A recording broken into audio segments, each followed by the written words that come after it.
My favorite Star Wars movie is one of the franchise's lowest rated, but I can't get enough of it. While there are now many different Star Wars movies to choose from in terms of favorites, my heart has settled on one of the franchise's lowest rated, and I have no shame about the fact that I continue to enjoy it thoroughly to this day. As iconic, revered, and downright historical as this franchise is, it has certainly struggled to find its footing in terms of official ratings and fandom reception over the years. With the original Star Wars trilogy being so inventive at the time, it was hard for any other Star Wars movie to truly compare. This was especially true of the prequel Star Wars trilogy, and I was a part of the generation who grew up with these as my main Star Wars movies. Star Wars, Episode I. Revenge of the Sith is one of the first movies I ever saw in the theater, and certainly the first one I ever remember seeing. These movies made a resounding impact on me that helped me see through the lens of hatred many others had garnered for this collection. As a result, my favorite movie is from this trilogy, and it's not the one most would expect. Attack of the Clones is my favorite Star Wars movie.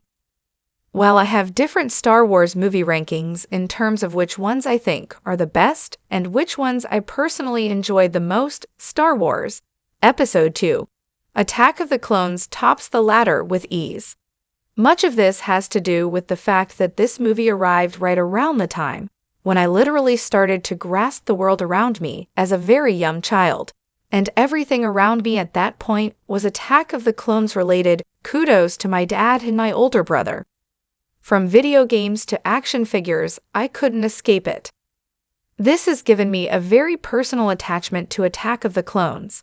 I thoroughly remember watching the Kamino and Geonosis sequences in particular and absolutely loving every second of it. That sweet nostalgia still hits just right whenever I revisit it. There's something so charming about this story for me in particular, where Anakin and Padme are falling in love as the surrounding galaxy is literally collapsing into chaos, and poor Obi-Wan is stuck in the heart of it all. The fact that Attack of the Clones is one of the lowest rated Star Wars movies makes no difference to me when I sit down to watch this one. When I'm in the mood for a Star Wars movie rather than a TV show, this is the knee-jerk selection I make every time. I don't expect that to change anytime soon, though as someone whose favorite Star Wars project is The Mandalorian, the TV show's upcoming movie could prove to be a worthy challenger.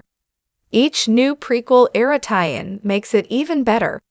It's a well-known fact now that prequel-era tie-ins, such as the animated Star Wars, the Clone Wars TV show, have made movies like Attack of the Clones even better in retrospect.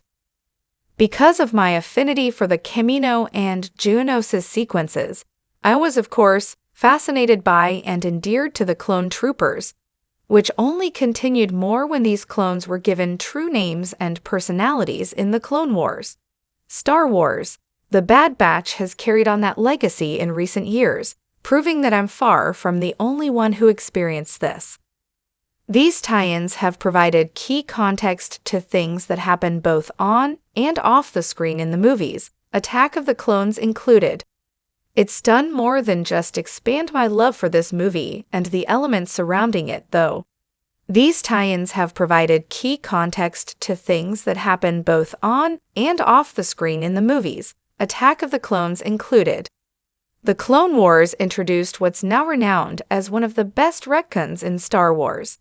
The Clone Troopers' inhibitor chips, which caused them to follow Order 66 without any semblance of choice or control.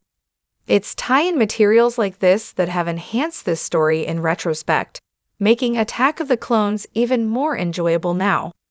What is Star Wars if not pure fun, chaos, and a little bit of cringe? Honestly though, even if these tie-ins hadn't necessarily improved Attack of the Clones, I would still love it, because it's purely Star Wars to me. Even from its first scenes, which see Obi-Wan jumping through a window and Anakin recklessly piloting a speeder, Attack of the Clones is essentially just non-stop fun and chaotic action. The dynamic between Obi-Wan and Anakin is perfectly hilarious, and their comedic elements balance out the severity between Anakin and Padme as their romance blossoms. Many regard the latter as cringeworthy, but there's precedent for that type of love story in Star Wars. Some fans may not want to admit it, but the original Star Wars trilogy certainly has its fair share of cringe moments, even in a romantic sense. The Empire Strikes Back is full of chemistry between Han Solo and Leia Organa, which is put on display when Leia literally kisses her twin brother to make Han jealous in what's now become one of the franchise's most cringeworthy moments ever. Attack of the Clones is honestly light work compared to that. Can a 19-year-old young man not be poetic about the woman he loves? In all seriousness, there's just something so charming about Attack of the Clones that has really continued to stick with me over the years.